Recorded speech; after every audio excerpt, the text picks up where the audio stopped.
अगर आप भी अपने बोर्ड्स के एग्ज़ाम्स में 90% से ज़्यादा मार्क्स लेकर आना चाहते हैं, लेकिन आपको लगता है ये बहुत ज़्यादा मुश्किल है, तो आपने बिल्कुल सही वीडियो को चुना है, क्योंकि आज मैं आपको बताने वाला हूँ आपको क्या पढ़ना है, कब पढ़ना है और कैसे पढ़ना है। अगर आपने इसको through out the year follow कर लिया तो आप डेफिनेटली 90% से ज़्यादा मार्क्स लेकर आएंगे, क्योंकि कोई भी लक्ष्य इंसान के साहस से बड़ा नहीं, हारा तो वो है जो इंसान कभी लड़ा नहीं।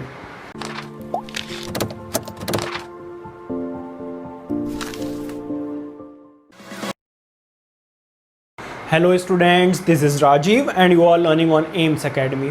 तो आज हम करने जा रहे हैं बहुत ही interesting topic cover, and that is how to get 90% और more than 90% in your board exams. ऐसे कितने स्टूडेंट्स हैं जो 90 से ज़्यादा परसेंटेज लेकर आते हैं? बहुत कम। उसका रीज़न क्या है? उनको 3 क्वेश्चंस के जवाब नहीं पता होते हैं। कौन से? पहला है क्या पढ़ें। अगर आपको ये चीज़ क्लियर है कि आपको पढ़ना क्या है, बच्चे क्या करते हैं, बहुत सारी बुक्स लेकर आ जाते हैं और जिनको वो देखकर ही पूरे साल डरते रहते हैं। दूसरा क्वेश्चन है आपका कब पढ़ें।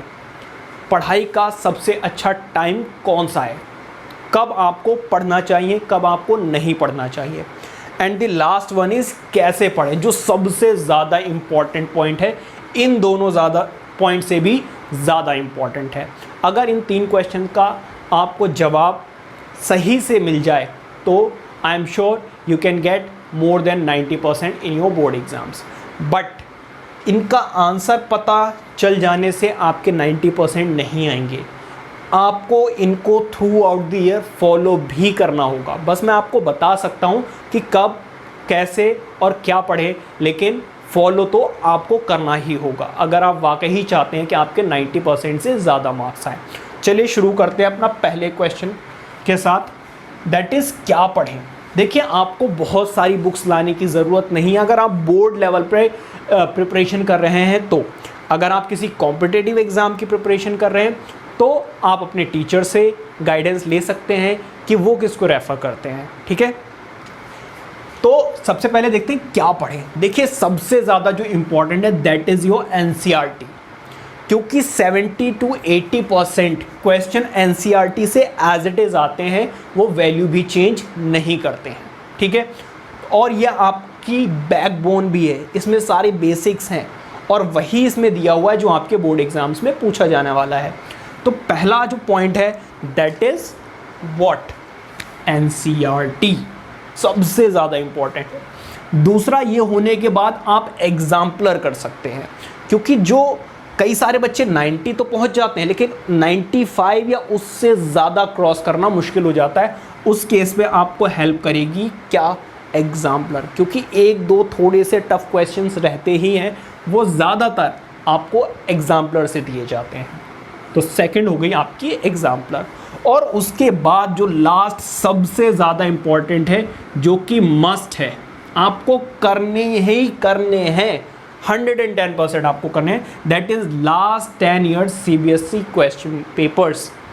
ये तो आपको एक आइडिया देगा पहली बात तो कि किस तरीके से पेपर आता है, किस किस टाइप के क्वेश्चन पेपर पूछे जाते हैं, और यही जो आपका पैटर्न है वो थ्रू आउट द ईयर कई सालों से फॉलो किया जा रहा है। तो इट मीन्स इस साल या आने वाले कुछ साल तक भी यही फॉलो किया जाएगा। तो ये है आपका पढ़ने का, कि आपको पढ़ना क्या क्या है, क्या क्या आपको क्या पढ़ें। ये तीनों आपके पॉइंट्स हैं और आपको बुक्स लेने की ज़रूरत नहीं है अगर आप 90% चाहते हैं अपने बोर्ड्स एग्ज़ाम्स में। तो आप अब देखते हैं अपना सेकंड क्वेश्चन, दैट इज़ कब पढ़ें, पढ़ा कब जाए, पढ़ने का सही समय क्या है। ये अगर आपको पता हो तो आपकी प्रोडक्टिविटी और ज़्यादा बढ़ जाती है। प्रोडक्टिविटी का मतलब ये है कि कम टाइम में ज़्यादा कैसे याद किया जाए, ज़्यादा कैसे पढ़ा जाए। तो देखिए, सबसे पहले तो बात ये है कि आप एक टाइम टेबल बनाइए दैट सूट्स यू। मेरे अकॉर्डिंग नहीं चलना है, अपने टीचर के अकॉर्डिंग नहीं चलना है, आपको अपने अकॉर्डिंग चलना है। कैसे चलना है? आप देखिए, आप अपने घर में फ्री कब रहते हैं। सबका अलग अलग घर का शेड्यूल होता है, आप किसी भी टीचर को फॉलो नहीं कर सकते हैं। हो सकता है वो टीचर आपको इसके अकॉर्डिंग बता रहा हो कि आपके घर में सब 10 बजे तक सो जाते हो, बट हो सकता है आपके घर में 1 या 2 बजे तक टीवी चलती हो, सारे जगते रहते हो, तो वो आपको देखना पड़ेगा कि आप कब फ्री रहते हैं। ठीक है। अच्छा, एक क्वेश्चन में बहुत बच्चे कंफ्यूज रहते हैं कि अर्ली मॉर्निंग पढ़ें या लेट नाइट, तो मैंने इसको अलग से मेंशन किया है और इसके बारे में हम डिस्कस करेंगे। देखिए, अर्ली मॉर्निंग और लेट नाइट पढ़ने के फ़ायदे क्या होते हैं। पहली बात तो आपको अर्ली मॉर्निंग और लेट नाइट कोई कॉल, कोई मैसेज, किसी तरीके का कोई टीवी, कोई शोर नहीं होता है। आपके घर में भी मोस्टली लोग सो रहे होते हैं। इट मीन्स किसी भी तरीके की कोई भी वॉइस नहीं होती है। आपका कंसंट्रेशन पूरा किस पर होता है, बुक पर। ठीक है, पहली बात, दोनों के ही इक्वली बेनिफिट्स हैं इस केस में। दूसरी बात, इनमें ज़्यादा कौन सा अच्छा है। देखिए, ये पर्सन टू पर्सन वेरी करता है। जैसे कि मैं हमेशा लेट नाइट पढ़ता हूँ, ठीक है, उसका रीज़न ये है कि मुझे मॉर्निंग में मेरी क्लासेस नहीं होती, मैं आराम से 10 या फिर 11 बजे उठता हूँ। मैं रात को 5 बजे तक रोज़ पढ़ता हूँ, 5 बजे सोता हूँ, 10 या 11 बजे मैं उठता हूँ, वो मेरी हैबिट है। ठीक है, लेकिन अगर कोई मुझसे पूछे कि लेट नाइट पढ़ा जाए या अर्ली मॉर्निंग, तो मैं प्रेफर करूँगा अर्ली मॉर्निंग को। क्यों करूँगा? क्योंकि देखिए, पूरा दिन आप थके हुए होते हैं। जब आप टाइमली सो जाएंगे और अर्ली मॉर्निंग मीन्स आप 4 या 5 ओ क्लॉक उठते हैं, तो आपकी बॉडी बिल्कुल फ्रेश होती है, रेस्ट आपने किया हुआ होता है, आपका माइंड एकदम फ्रेश होता है। तो उस केस में अगर आपको कोई डिस्ट्रैक्शन ना मिले, तो आप अर्ली मॉर्निंग में सबसे ज़्यादा प्रोडक्टिविटी देख सकते हैं। और मैं आपको ये भी कहूँगा कि जो भी लर्न करने वाली चीज़ें, याद करने वाली चीज़ें हैं, लाइक साइंस, एसएसटी या इंग्लिश, वो आप इस टाइम पर करें। जो लिखने वाली चीज़ें हैं वो आप दिन में भी कर सकते हैं। अच्छा, ये भी हो सकता है कि आपके मदर और फादर वर्किंग हो, तो हो सकता है दिन में आप फ्री रहते हो।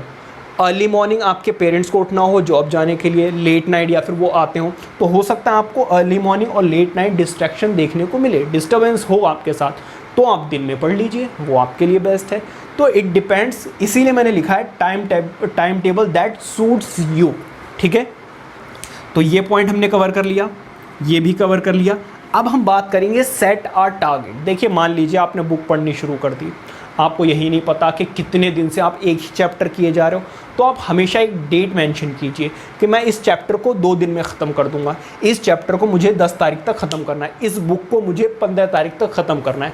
तो आपका एक सेट टारगेट बहुत ज़रूरी है। जब टारगेट होता है आपके सामने, एक नोटिस बोर्ड पे अपना टाइम टेबल बनाकर लगाइए, और हो सके तो आपने जो भी टाइम टेबल बनाया, आधे घंटे के बाद, 1 घंटे के बाद, 2 घंटे के बाद आपको क्या क्या करना है, उन सब के अलार्म लगा लीजिए, उसका नाम मेंशन करके कि इस टाइम मुझे खेलना है, इस टाइम मुझे टीवी देखनी है, इस टाइम मुझे पढ़ना है, इस टाइम मुझे ट्यूशन जाना है। तो वो सारी चीज़ें आपको अलार्म रिमाइंड कराता रहेगा। ठीक है, रिमाइंड कराता रहेगा। टारगेट आपने जस्ट सपोज आपने 20 को एक टारगेट बनाया कि मुझे 4 चैप्टर्स ख़त्म करने हैं। अगर वो टारगेट कंप्लीट नहीं होता है, तो आप क्या कर सकते हैं, अपने लिए पनिशमेंट रख सकते हैं। वो पनिशमेंट कुछ भी हो सकती है, जैसे कि आप 2 दिन तक फ़ोन नहीं छूएंगे जब तक ये टारगेट कंप्लीट नहीं हो जाएगा, या फिर टीवी नहीं देखेंगे, आप घर से बाहर नहीं निकलेंगे। जैसे कि मैंने क्या करता हूँ, अगर बाय चांस मेरा टारगेट टाइम पर कंप्लीट नहीं होता है, तो मैं रात को नहीं सोता हूँ। कई बार मेरे साथ ऐसा हुआ है कि मैं 2-2 दिन या 2-2 रातें कॉन्टीन्यूसली नहीं सोया हूँ जब तक मेरा टारगेट कंप्लीट नहीं हुआ है। हो सकता है आप ये ना कर पाएँ। ठीक है, तो इट डिपेंड्स कि आपके लिए पनिशमेंट कौन सी है। कोशिश करो जो आपको सबसे ज़्यादा प्यारी चीज़ है उसको छोड़ो। फॉर एग्जांपल टीवी, मान लीजिए आप बिग बॉस देखने के फ़ैन हैं, बिग बॉस नहीं देखोगे आप 2 दिन। ठीक है, तो ये हो गया आपका लास्ट पॉइंट। अब हम बढ़ते हैं अपने third question, that is most important point mentioned in these 3 questions. कैसे पढ़ें?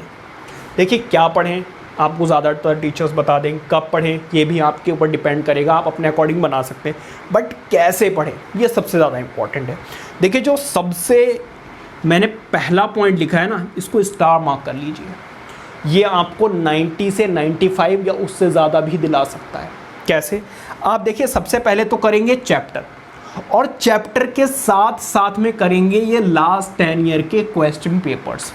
कई सारी ऐसी बुक्स आती हैं जो चैप्टर वाइज और टॉपिक वाइज होती है। मींस आप फर्स्ट चैप्टर कर रहे हो, आप क्या करोगे, पहले फर्स्ट चैप्टर करोगे और लास्ट 10 ईयर के क्वेश्चन पेपर्स में जितने भी फर्स्ट चैप्टर के क्वेश्चंस आए हैं उन सारे क्वेश्चंस को आप साथ के साथ करोगे।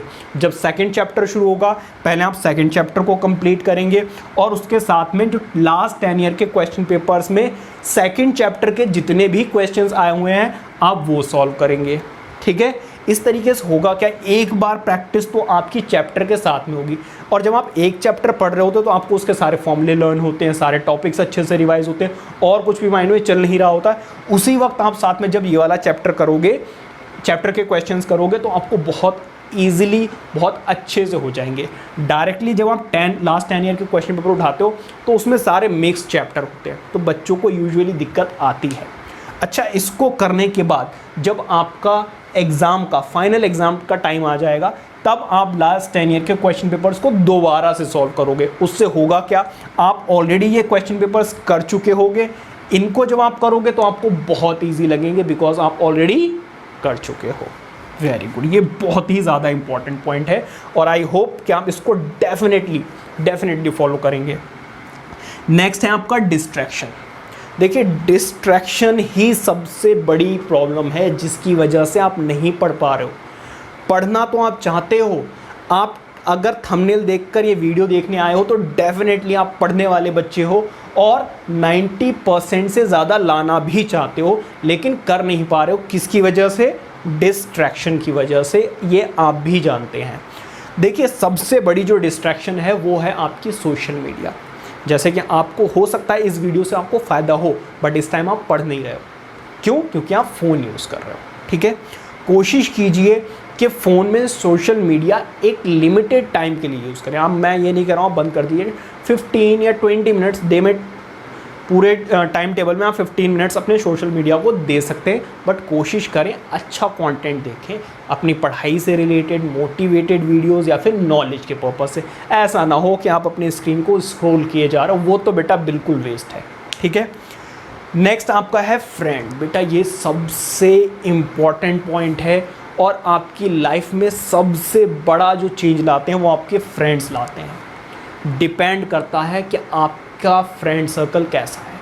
जैसे बोलते हैं ना, तालाब में एक मछली गंदी हो तो पूरे तालाब को गंदा कर देती है, या फिर एक ख़राब सेब पूरे सेब के उसको, जिसमें हम सेब रखते हैं, बागान या जो भी है, उसको ख़राब कर सकता है। तो डिपेंड करता है कि आपके फ्रेंड्स कैसे हैं। फ्रेंड्स 3 तरह के होते हैं। एक जो बिल्कुल पढ़ाई पर फोकस्ड होते हैं, ठीक है, दूसरे वो जो पढ़ते लिखते भी और मौज मस्ती भी करते हैं। इस तक तो ठीक है, अगर फर्स्ट कैटेगरी है तो बहुत अच्छी है, सेकंड कैटेगरी है तब भी ठीक है, लेकिन तीसरी कैटेगरी होती है जो बिगड़े हुए बच्चे होते हैं, जो बाहर जाकर सिगरेट पी रहे होते हैं, नशे कर रहे होते हैं, बदतमीज़ी से अपने टीचर्स, अपने पेरेंट्स, अपने फ्रेंड्स से बात कर रहे होते हैं। बेटा उनसे ना आज से ही दूरी बना लो, ऐसे बच्चों से कोसों दूर रहो, बिकॉज वो अपना फ्यूचर तो बर्बाद कर ही रहे हैं, साथ के साथ में हो सकता है कि आप बच्चे अच्छे हो लेकिन उनके साथ में पढ़ने में मन ना लगता हो या फिर वो आपको ना पढ़ने देते हो। कुछ दिन के लिए वो आपसे नाराज़ होंगे, 2, 4, 5 दिन, शायद आपको उल्टा सीधा बोले या कुछ भी है, बट उसके बाद वो आपको छोड़ देंगे, अपनी लाइफ में आगे मूव ऑन कर जाएंगे, बट आपका फ्यूचर सेफ हो जाएगा। ठीक है, ये सबसे ज़्यादा इस पर ध्यान दो। अगर आपके साथ ऐसा हो रहा है तो इस पर ध्यान दो। नेक्स्ट आपका है, जो आप जिस टेबल पे आप पढ़ रहे हो कोशिश करो उस टेबल को बिल्कुल क्लीन करके रखो। जस्ट सपोज अगर आप मैथ्स कर रहे हो तो आप कोशिश कीजिए मैथ्स की बुक और कॉपी पेन, दैट्स इट, उस टेबल पे और कुछ भी नहीं होना चाहिए। आपका फ़ोन तो बिल्कुल नहीं होना चाहिए, फ़ोन तो आप मम्मा को दे दो जाकर। अब आप सोचोगे सर कभी दिक्कत पड़ जाती है, कोई क्वेश्चन नहीं होता है, तो आपसे जो भी क्वेश्चंस नहीं हो रहा है उसको आप सर्कल करते जाइए, टिक मार्क करते रहिए। जब वो सारे डाउट्स इकट्ठे हो जाएं आप फ़ोन लीजिए और उसमें आंसर्स देख सकते हैं, या फिर कोशिश कीजिए वो डाउट्स भी आप अपने टीचर्स के साथ डिस्कस करें। ठीक है, लास्ट बट फिर से बहुत इंपॉर्टेंट पॉइंट है, देखिए आप पढ़ेंगे, आप खेलेंगे, आप काम करेंगे कब? जब आपकी बॉडी में एनर्जी होगी। अब एनर्जी कहाँ से आती है बताने की ज़रूरत नहीं है, आप अपने आप को खाते पीते रहिए। कोशिश कीजिए कि रात को 6 बजे के बाद कम खाएं, क्योंकि अगर आप उस टाइम ज़्यादा खा लोगे तो आपको बहुत जल्दी नींद आ जाएगी, आप लेज़ी फील करोगे। ठीक है, साइंटिफिकली ये चीज़ प्रूव्ड है। तो कम खाओ। रात के 6 बजे तक कोशिश करो ज़्यादा खा लो, उसके बाद कम ही खाओ, जितना कम हो सके उतना खाइए। फिर आपकी बेटा एक्सरसाइज कोशिश कीजिए रोज़, जब आपका रेस्ट पीरियड होता है आधे से 1 घंटे एक्सरसाइज कीजिए। आप जॉगिंग कर सकते हो, घर में योगा कर सकते हो, कुछ भी कीजिए, उससे आपकी बॉडी रिफ्रेश हो जाती है और आप भी चाहते हो आप एनर्जेटिक रहो। कई सारे बच्चे होते हैं उनको नींद आती रहती है हर वक्त। उसका रीज़न ये है कि एक तो वो बहुत ज़्यादा खा लेते हैं, अपने सोफ़े या बेड पे पड़े रहते हैं, और दूसरी बात वो एक्सरसाइज नहीं करते। अगर आप कैलोरीज को बर्न नहीं करोगे तो आपके अंदर ये प्रॉब्लम आएगी। और एक चीज़ और है, प्रॉपर रेस्ट। ऐसा ना हो कि आप 2 दिन बहुत ज़्यादा मेहनत कर लो, जिसके बाद आप इतने ज़्यादा थक जाओ कि आपको ये फील होने लगे कि ये मुझसे नहीं हो पाएगा। आपको ये जो टाइम टेबल है, ये जो प्रोसेस है, ये throughout the year follow करना है, because a little progress every day adds up to big result. बेटा ये बिल्कुल पेड़ की तरह आप दीजिए। अगर पौधे में जाकर 1 बाल्टी पानी डाल दोगे तो वो सड़ जाएगा, ख़त्म हो जाएगा, नहीं होगा, कुछ फ़ायदा नहीं होगा। लेकिन अगर आप रोज़ 1-1 ग्लास उसमें पानी डालते रहेंगे तो वो एक दिन पेड़ बन सकता है। और अगर आपने 1 बाल्टी डाल दी 1 दिन में और उसके बाद उसमें पानी ही कभी नहीं डाला तो वैसे ही सूख जाना। वही बिल्कुल सेम आपके साथ होता है जब आप 2-4 दिन तो बहुत ज़्यादा पढ़ लेते हो और उसके बाद आपकी हिम्मत टूट जाती है, आप पढ़ना छोड़ देते हो। ठीक है, तो आई होप कि आपको ये सब कुछ बहुत अच्छे से समझ में आया होगा। और अगर आपने इसको फॉलो कर लिया तो बेटा ये मेरी गारंटी है, आपको 90% क्रॉस करने से कोई भी नहीं रोक सकता है। लेकिन ऐसे बच्चे बहुत कम होंगे जो फॉलो करेंगे। क्या आप वही बच्चे हैं? हाँ जी, आप वही बच्चे हैं जो इन सब का अभी स्क्रीनशॉट लेंगे, इसका टाइम टेबल बनाएंगे और अभी जाकर अपने नोटिस बोर्ड पर लगाएंगे, हर जगह पर लिख के चिपका दो। और अगर आपने ये थ्रू आउट दी फॉलो कर लिया ना, आप डेफिनेटली अपने अंदर इम्प्रूवमेंट भी देखेंगे, कॉन्फिडेंस भी आपका हाई होगा और आपको 90% तो मिलेंगे ही मिलेंगे। अब कुछ बच्चे सोचेंगे ये सर ये तो हो नहीं सकता। अरे जो नहीं हो सकता वही तो करना है।